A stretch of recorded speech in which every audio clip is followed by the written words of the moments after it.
Yes po, and welcome muli sa ating video. Ito po yung ating vlog sa katatapos lamang na Bagong Pilipinas Pasasalamat Concert.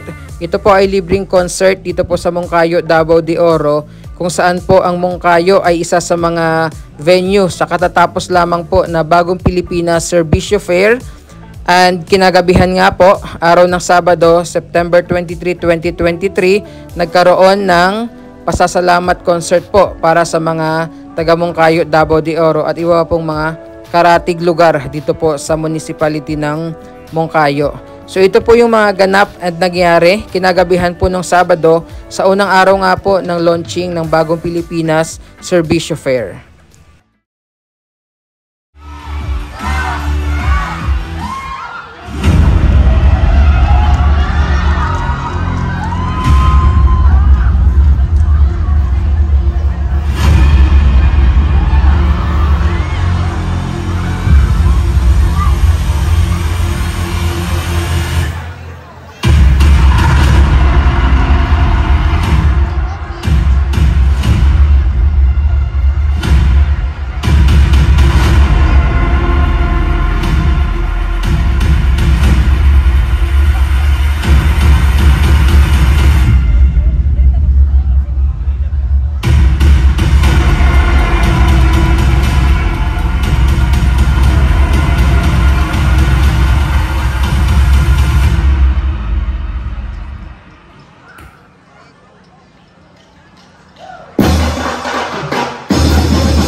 So hindi lang po ito libreng concert, no? Nagkaroon din po ng mga paraffle dito kung saan ay napakadami po yung nanalo ng bigas. Meron din pong mga nanalo ng groceries.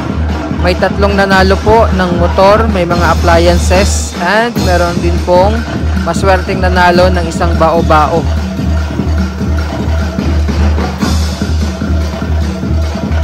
Here's the mother of our debutant together with a bouncer. Okay, yes, the songs and lines. Ikatawa lagi ka, ma'am. Kami ka push on. Nakag-perfect na. Ano sa kaday? Hindi mo ito makatawa. Ako mag-push on. Sorry, idikit na kay Chance. Idikit na kay Chance. At umanda. Dinidikit Kasi kay makita ng Chance. mga Angry Birds. Ang camera daw, sir, idikit na kay Chance. Idikit or i-focus? Idikit. Kasi idikit. Kada ko nga LED wall, oy. Ay! Ay, naghanap TV ko. Tapos manalang, sus, kuno kung putot ko, tsukog tubol.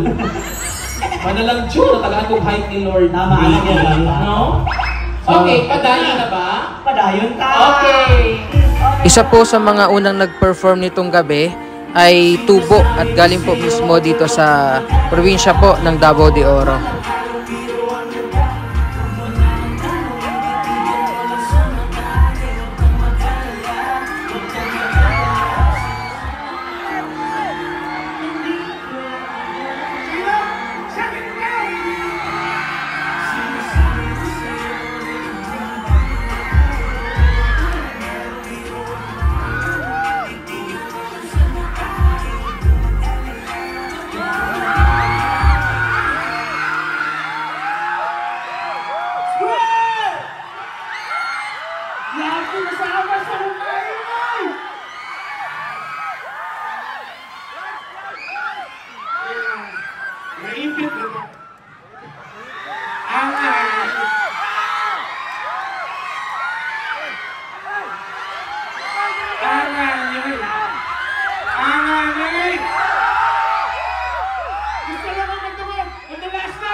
Ito na nga po, sumalang na yung R2K band kasama si Miss Ayla Santos. By the way, si Miss Ayla Santos po ay talaga namang isa sa mga napakagaling na singer.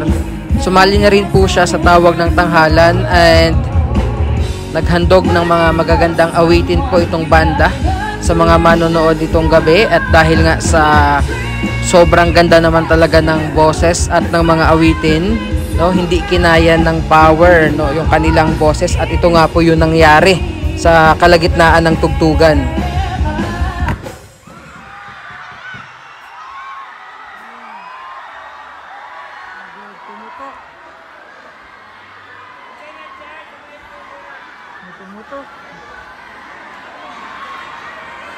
Electrical ata.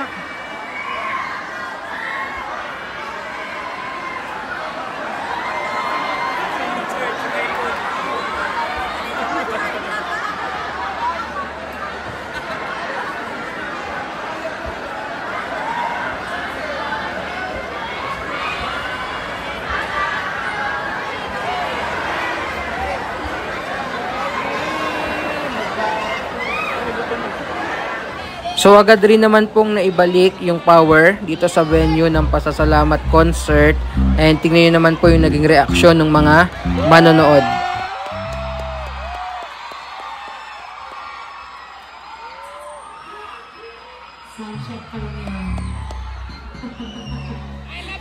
Hindi kinaya ang power ng boses ni Miss Ayla, no?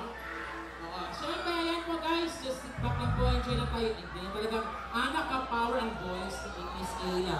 Nakapalo at suga. And now, once again, tuloy-tuloy po yung party kasi. At syempre, hindi lang po isang beses nangyari yan. Dalawang beses po talaga nangyari sa kasagsagan ng napakagandang tugtugan kung saan nag-enjoy po yung ating mga manonood.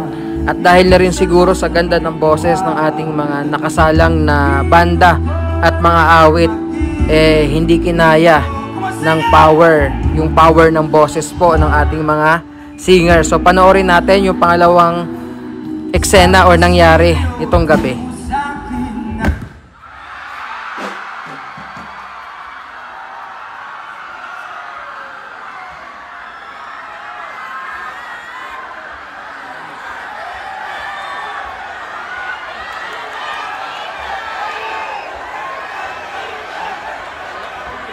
Ito nga sa pangalawang pagkakataon sa kasagsagan ng napakagandang awitin, nawala naman po yung power, pero gayon pa man ay agad-agad naman pong naibalik at tuloy-tuloy yung magandang flow po ng program. Ang ganda ng line-up ng mga kanta, maganda yung flow ng concert po na nangyari nitong gabi.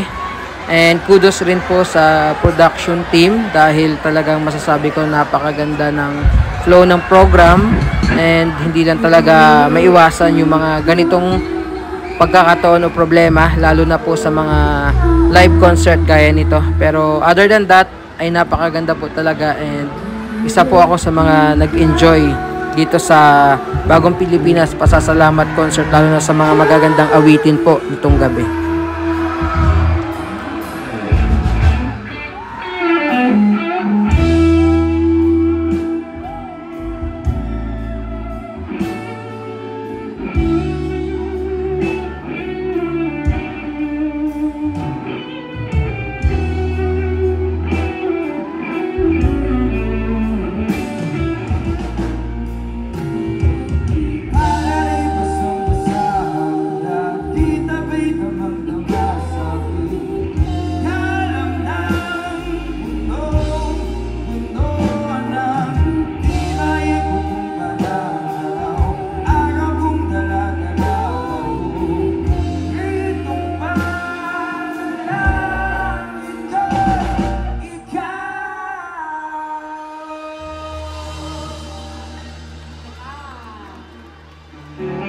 So ito naman hindi in-expect ng lahat na magkakaroon nga po ng fire dancing, kaya talagang takbuhan sa may open area yung mga manonood after po ng sumalang nga itong R2K band.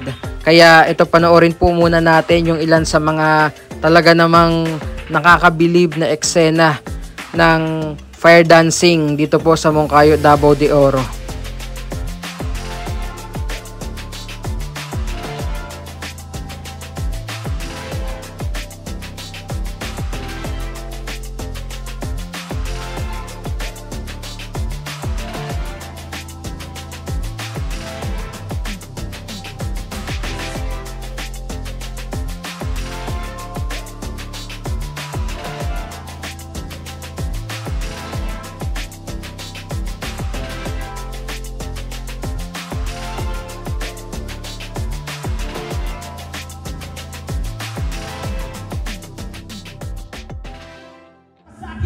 At syempre, ang isa sa talagang inabangan po nitong gabi ay si Glock 9.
At isa pa po sa mga naghandog ng magagandang awitin dito sa Bagong Pilipinas Pasasalamat Concert nitong gabi ay ang bandang Brown Man Revival.